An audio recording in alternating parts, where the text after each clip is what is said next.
Eh bien, bon matin.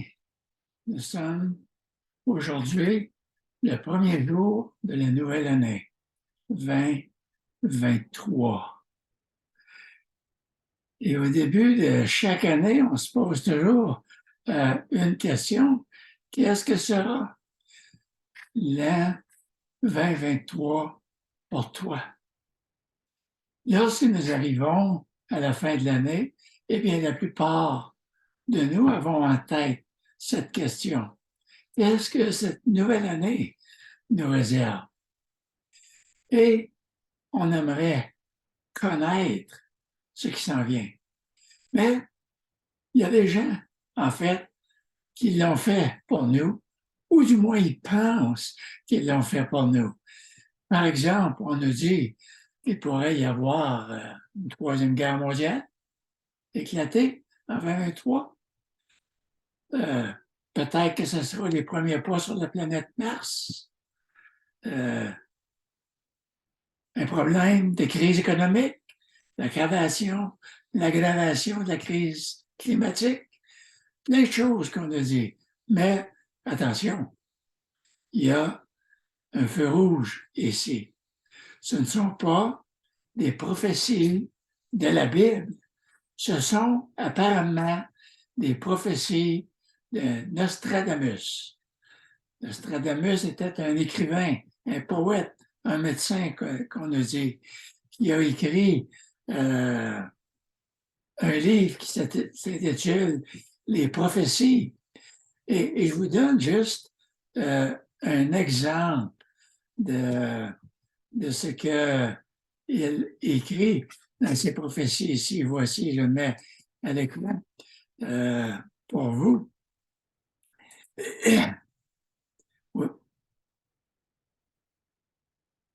Ça, c'est les écrits de Nostradamus. C'est ce qu'on appelle des quatrains. C'est des poèmes écrits en 4 vers, 4 lignes, si on peut dire.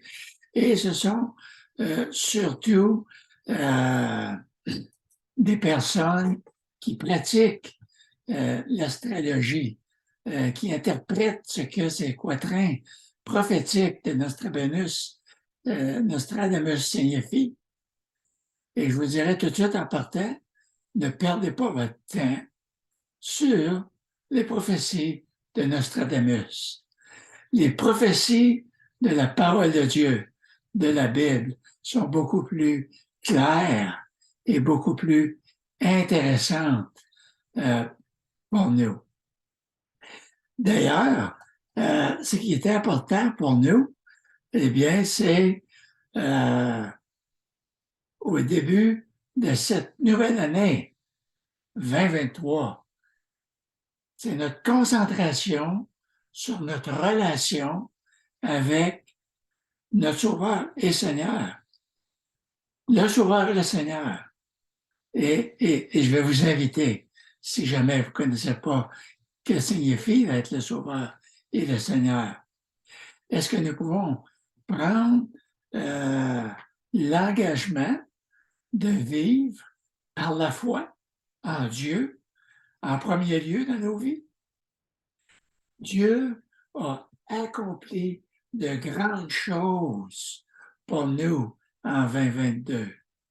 Nous avons expérimenté de nombreuses grâces de notre Sauveur et Seigneur, malgré les difficultés qu'il y a eu, que nous avons vécues.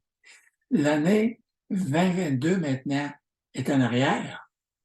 2023 est en avant de nous. Attendons-nous de Dieu pour cette nouvelle année 2023.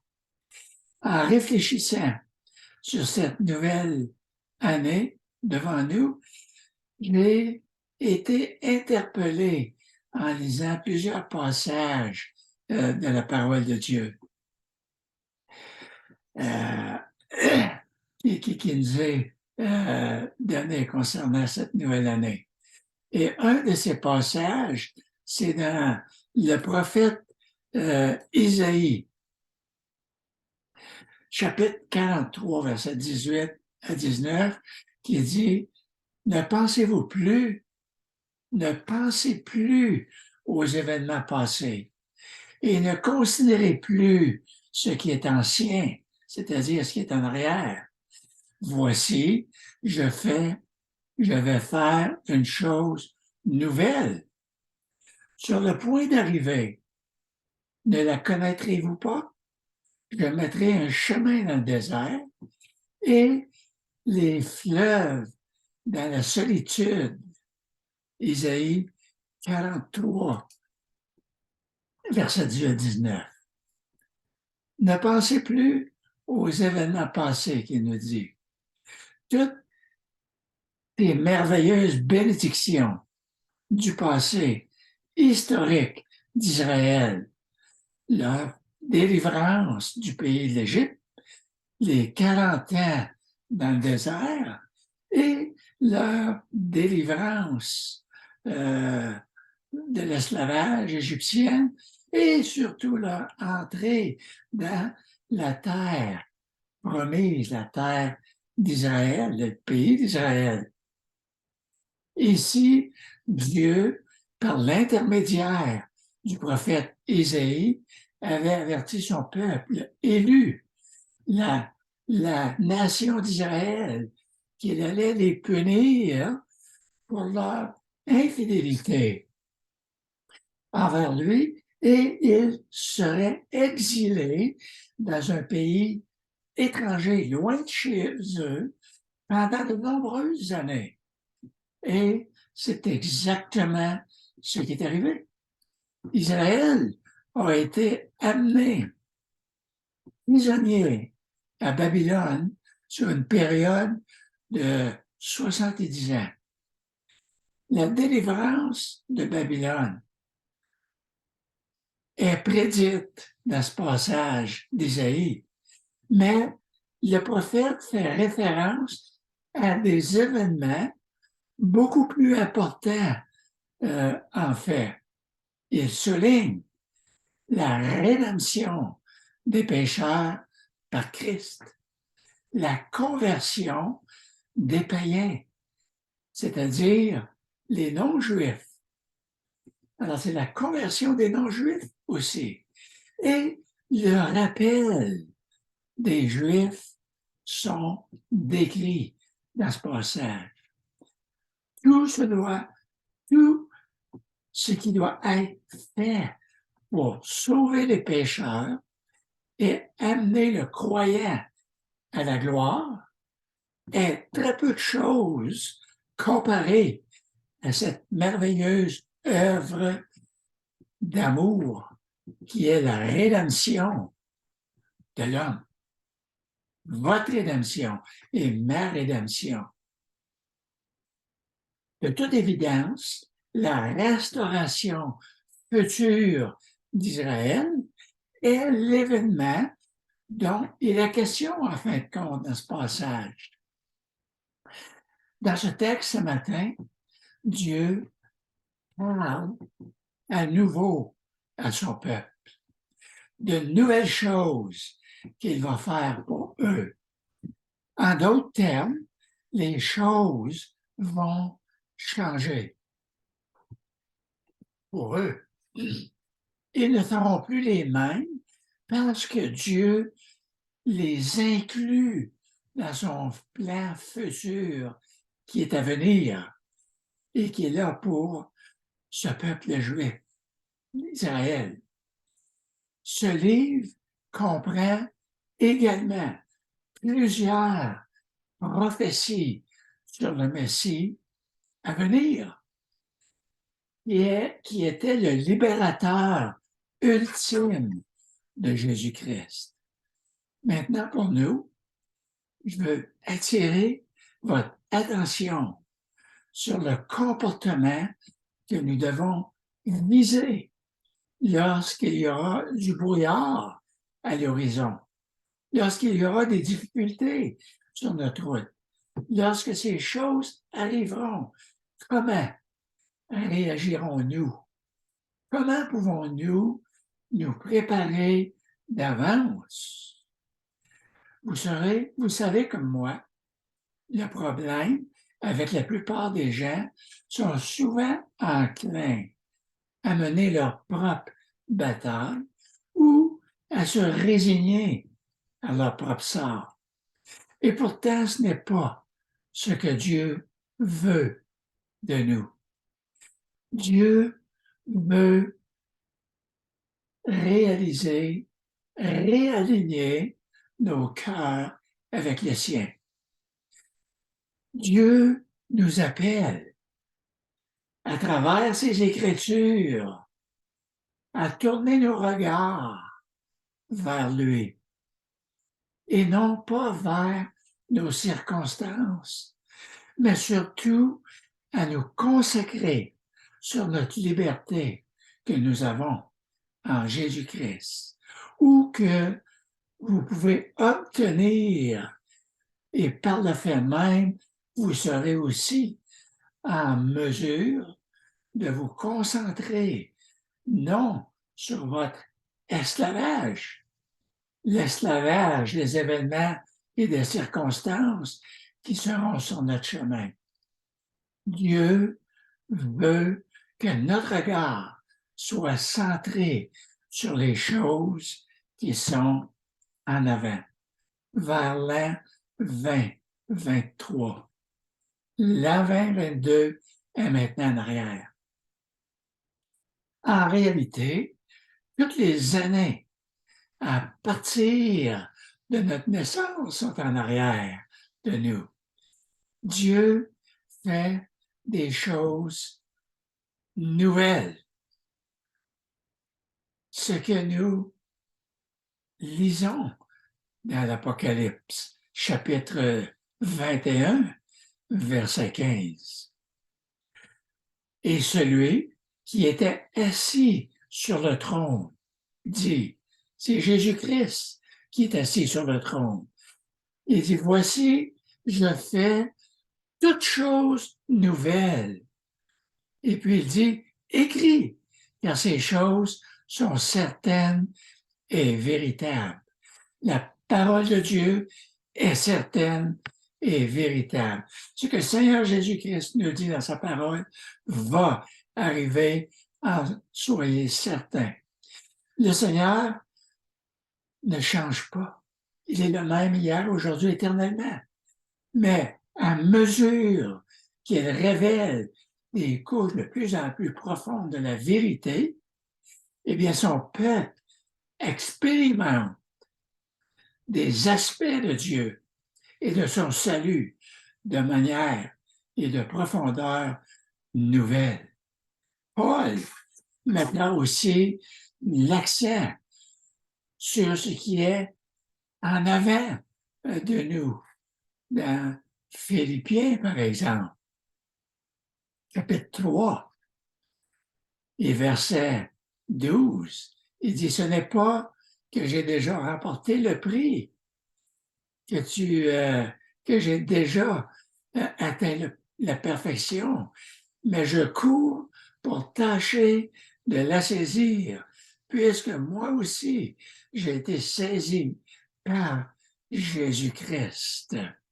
Et juste le verset après, alors Paul va nous dire ici, frère, ce n'est pas que j'ai déjà saisi, mais je fais une chose, oubliant ce qui est en arrière et me portant vers ce qui est en avant.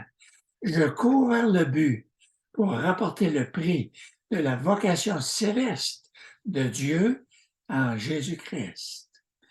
Ça fait 14 ans que Paul a accepté le Seigneur dans sa vie et qu'il est le grand missionnaire. Et puis, s'il dit qu'il n'a pas encore saisi le prix, saisir le prix, c'est arriver encore à cette destination. Le but est devant nous. Et cette direction à prendre pour 2023, Paul écrit simplement que le but est devant et non derrière. C'est de poursuivre Christ et qu'il le rencontre après cette vie. C'est un point ultime pour le croyant d'aujourd'hui aussi.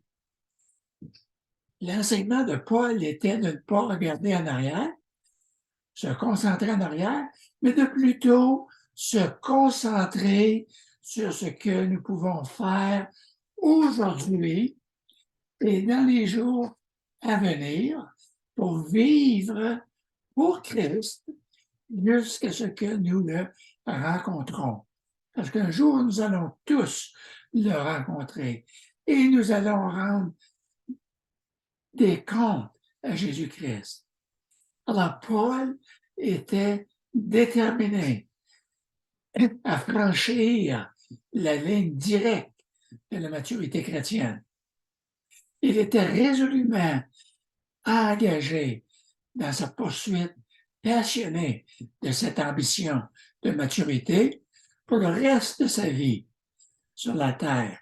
Il explique aux Philippiens qu'il n'était pas encore arrivé à destination, qu'il n'est pas encore eu le prix au verset 12, que j'ai atteint la perfection, mais je cours pour tâcher de le saisir, puisque moi aussi, j'ai été saisi par Christ. En persévérant et en progressant dans les difficultés, nous serons fortifiés et préparés à affronter encore les plus grands défis de la foi sur le chemin qui est devant nous pour 2023. Je répète cette phrase parce que je crois qu'elle est importante. En persévérant et en progressant dans les difficultés, nous serons fortifiés et préparés à affronter encore les plus grands défis de la foi sur le chemin qui est devant nous pour 2023. Nous devons nous efforcer continuellement d'atteindre une plus grande maturité parce que nous avançons vers notre but. Notre plein potentiel de maturité complète et parfaite dans notre rapprochement de Jésus-Christ. L'une des choses les plus étonnantes à propos du salut est le fait que nous sommes de nouvelles créatures en Jésus-Christ. Les choses anciennes sont passées et la Bible nous dit que toutes choses sont devenues nouvelles pour l'enfant de Dieu. Nous ne devons pas nous concentrer ou nous accrocher à notre réalisation passée, nos échecs, nos défauts, nos péchés du passé ou quoi que ce soit qui nous fera perdre notre concentration sur Christ et le prix qui est devant nous. Lorsque nous nous concentrons sur le passé, nous perdons le focus de notre but qui est de devenir de plus en plus à la ressemblance de Jésus-Christ. Peu importe à quel point nous étions bons ou mauvais ou pécheurs devant le Seigneur, cela n'a pas d'importance parce que nous avons maintenant un nouvel objectif. Et c'est de nous efforcer de glorifier Dieu dans chaque entreprise à laquelle nous participerons en cette nouvelle année. Le but de Satan est de nous distraire de la course et de la ligne d'arrivée. Donc, continuons d'avancer avec Christ. Dieu a quelque chose de beaucoup plus grand dans son plan. Et ces choses sont accomplies par Dieu et non par nos œuvres. L'Ecclésiaste dit à maintes reprises qu'il n'y a rien de nouveau sous le soleil. l'homme est incapable de faire quelque chose de nouveau. Mais Dieu est capable de faire quelque chose de nouveau et quelque chose de spectaculaire. Nous sommes incapables de changer nos vies et surtout de changer notre cœur. On ne peut pas faire cela. Tout comme nous ne pouvons pas changer les taches sur le léopard, nous dit la Bible. Mais Dieu est le Créateur et celui qui donne la vie, c'est-à-dire la vie éternelle. D'ailleurs, l'Ecclésiaste dit, on ne se souvient pas de ce qui est ancien, ce qui arrivera dans la suite. Ne laissera pas le souvenir chez ceux qui vivront plus tard. En d'autres mots, l'homme invente toutes sortes de choses, mais dans quelques années, ces choses vont être oubliées et on ne se souviendra plus de son auteur. Alors, lorsque l'Ecclésiaste dit qu'il n'y a rien de nouveau sous le ciel, cela signifie qu'il n'y a rien vraiment de nouveau sur la terre. Toute l'activité d'un homme au cours de sa vie est perdue et sera bientôt oubliée, passée. À l'époque de Salomon, de nombreux progrès ont eu lieu dans la société, mais dans une perspective plus large de la vie, la nature humaine est restée et restera toujours la même. Vivre pour Dieu et sa gloire devra être notre but de la vie pour 2023. Ceux qui ne cherchent pas cet objectif seront jugés, seront jugés. Et j'aimerais juste vous inviter ici, dimanche prochain, on va regarder l'Apocalypse, chapitre 29. Je vous invite à le regarder, à le lire. Et venez dimanche prochain, c'est ce qu'on va regarder. Mais pour l'instant, on a besoin d'avoir comme objectif de suivre Dieu si on ne veut pas arriver à ce jugement-là. Même nos bonnes œuvres qui sont passées inaperçues dans cette vie sont vues par Dieu et seront récompensées par Dieu. Cette connaissance devrait aboutir à une vie vécue pour Dieu, avec un amour profond pour les autres et le désir de faire une différence. Je pense que le meilleur engagement à prendre pour 2023 serait de vivre par la foi. Qu'est-ce que ça veut dire vivre par la foi? Je m'explique. Je disais un autre passage très intéressant dans l'Ancien Testament, dans le livre de l'Habakkuk, dans cette vision dans laquelle l'Éternel lui a montré que l'orgueil des Chaldéens qui amenait en captif le peuple d'Israël à Babylone, de Jérusalem, il écrit Habakkuk, voici son âme est enflée. Ça, c'est l'âme chaldéenne, c'est le peuple chaldéen, l'armée chaldéenne. Elle n'est point droite en lui, mais le juste vivra par sa foi. En réalité, c'était le jugement que Dieu amenait sur Israël, parce qu'Israël avait abandonné leur Dieu. Ils l'avaient rejeté de leur vie. Dieu les a ramenés à Jérusalem, mais ils l'ont abandonné. Alors, cette phrase ici de l'Apocalypse, mais le juste vivra, pas dans l'Apocalypse, mais dans Habakkuk, mais le juste vivra par sa foi, est souvent citée dans le Nouveau Testament. Elle appuie la doctrine de la justification par la foi. Pour être en relation avec Dieu, pour être sauvés, nous avons besoin d'être justifiés. Et on ne peut pas être justifié par nos œuvres. On ne peut pas être justifié par les prières ou la vie chrétienne ou ce que je fais ou l'Église ou la religion. Ça ne justifie pas l'homme devant Dieu. Alors la justification vient par la foi. Et l'apôtre Paul aux Romains va nous dire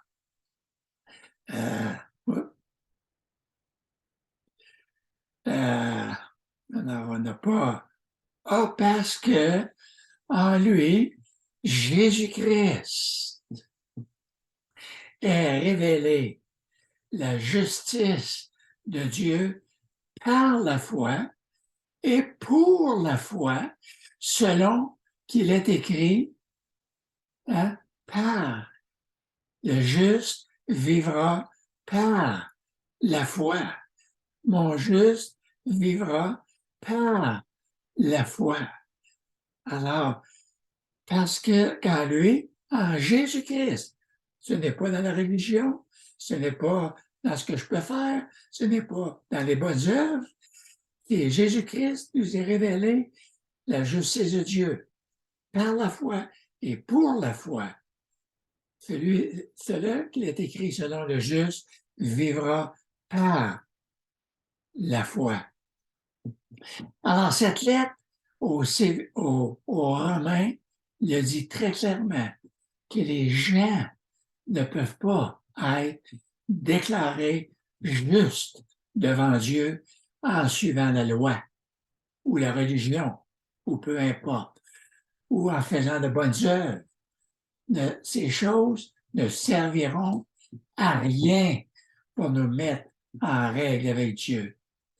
Si nous ne sommes pas déclarés justes aux yeux de Dieu, alors nous ne pouvons pas être avec Dieu et nous ne pouvons pas être un enfant de Dieu. Nous sommes séparés de lui pour toujours à cause de notre état de pécheur. Cependant, l'Évangile, Christ, nous dit qu'il est mort pour payer la peine de mort et de séparation d'avec Dieu pour nos péchés. Il a accompli ça sur la croix. Et lorsque nous plaçons notre confiance en Christ lui-même, Dieu nous voit à travers Christ et nous déclare justes ou justifiés.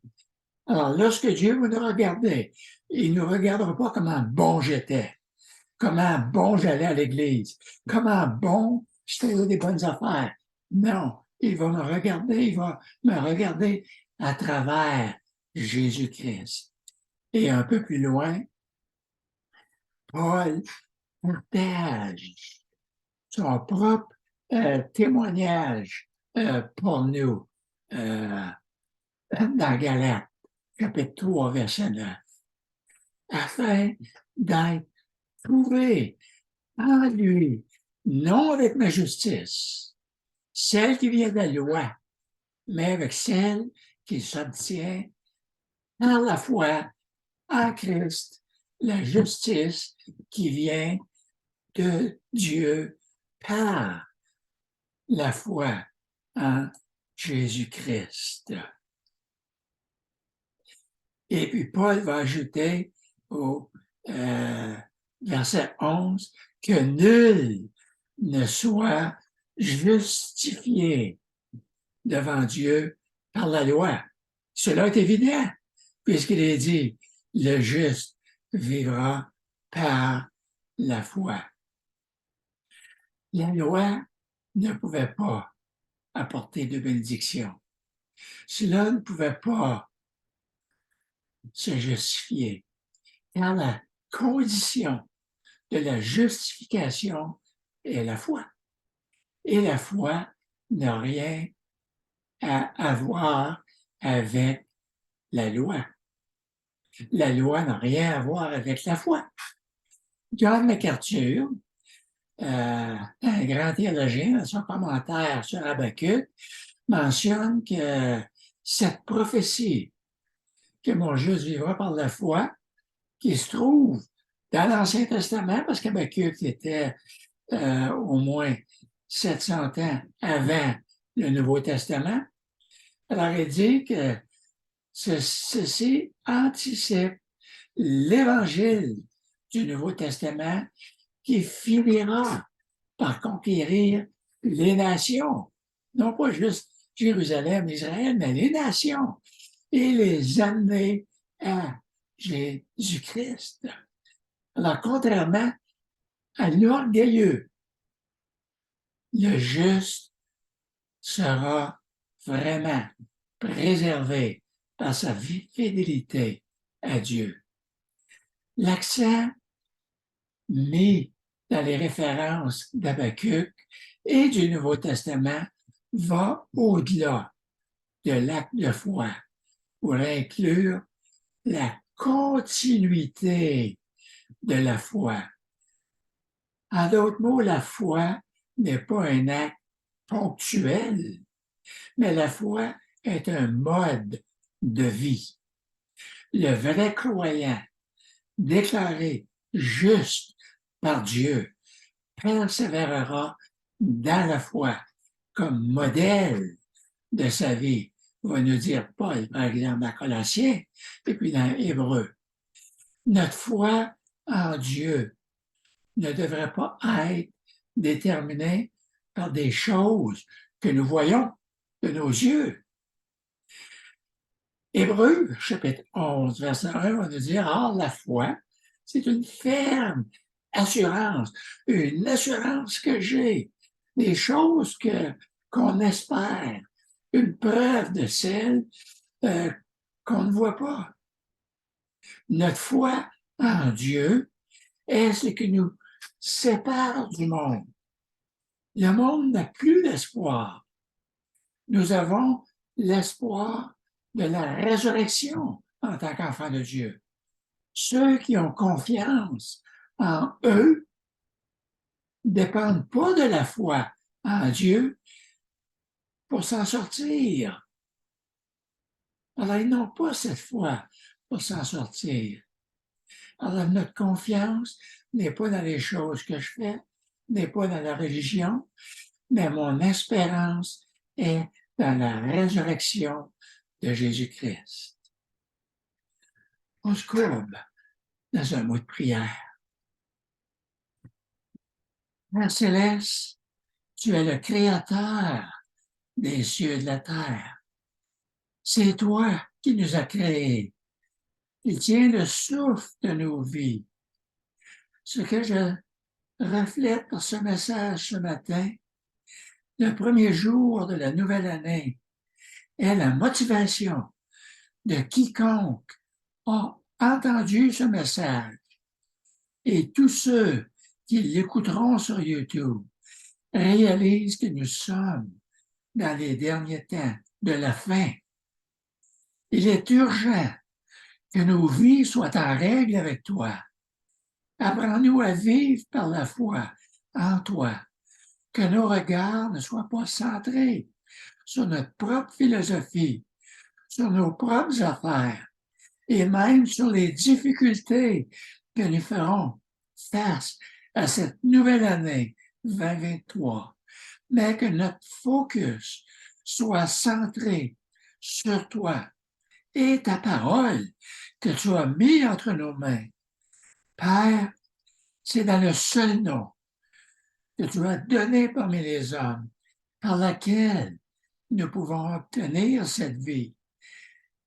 Et c'est en ce nom que je te prie, celui de Jésus-Christ, notre Sauveur et Seigneur. Amen. Amen. Et là-dessus, je vous souhaite une des merveilleuses années 2023 que vous n'avez jamais connues auparavant. Si vous n'avez jamais accepté Jésus-Christ comme votre Sauveur par la foi, Alors, je vous invite à le faire ce matin. Simplement, tournez vos regards vers Jésus-Christ, de vous reconnaître comme pécheur, et Jésus-Christ le seul qui est venu pour vous sauver. Alors que le Seigneur vous accompagne. Amen.